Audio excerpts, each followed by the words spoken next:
നമസ്കാരം. 24 മണിക്കൂറിനുള്ളിൽ കർണാടകയെ ഞെട്ടിച്ചുകൊണ്ടാണ് രണ്ട് ബാങ്ക് കവർച്ചകൾ നടന്നിരിക്കുന്നത്. ഉള്ളാലിലെ കോടികാർ സഹകരണ ബാങ്കിൽ ഇന്നലെ 11:30 വൻ കവർച്ച. കാറിലെത്തിയ 6 അംഗ സംഘം തോക്കും മാരകായുധങ്ങളുമായി ബാങ്കിലേക്ക് ഇരച്ചു കയറി. തുടർന്ന് ജീവനക്കാരെ തോക്കിൻ മുനയിൽ നിർത്തി ലോക്കർ തുറന്ന് പണവും സ്വർണ്ണാഭരണങ്ങളും കവർന്നു.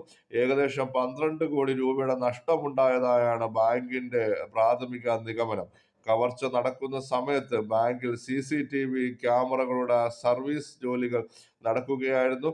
ഈ വിവരം അറിയാവുന്ന ആരെങ്കിലുമാണ് കവർച്ചയ്ക്ക് പിന്നിൽ എന്നാണ് പോലീസ് കരുതുന്നത്. മോഷണത്തിനു ശേഷം പുറത്ത് പാർക്ക് ചെയ്ത കാറിൽ സംഘം രക്ഷപ്പെടുകയായിരുന്നു.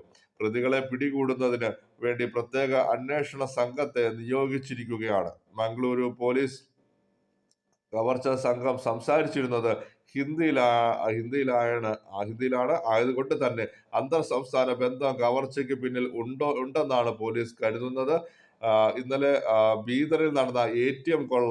ഇന്നലെ ബീദറിൽ 93 ലക്ഷം രൂപയാണ് ATMിൽ നിന്ന് കവർന്നിരിക്കുന്നത്. ഇന്നലെ കേന്ദ്രമാക്കി പ്രവർത്തിക്കുന്ന സംഘമാണ് പോലീസ് കണ്ടെത്തിയിരുന്നു. ബീദറിൽ 2 സുരക്ഷാ ജീവനക്കാരെ വെടിവെച്ച് കൊലപ്പെടുത്തിയ ശേഷമാണ് 93 ലക്ഷം രൂപയുമായി കവർച്ചാ സംഘം രക്ഷപ്പെട്ടത്.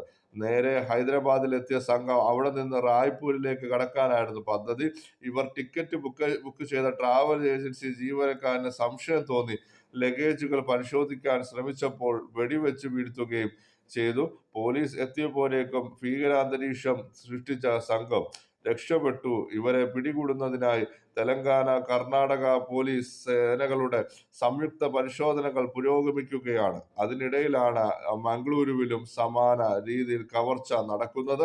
അടിക്കടി ഉണ്ടായ കവർച്ചകൾ കർണാടക പോലീസിനെ വല്ലാതെ പ്രതിരോധത്തിലാക്കിയിട്ടുണ്ട്. എല്ലാവരും ദയവായി ചാനൽ സബ്സ്ക്രൈബ് ചെയ്യുക, ലൈക്ക് ചെയ്യുക, ഷെയർ ചെയ്യുക. നന്ദി, നമസ്കാരം.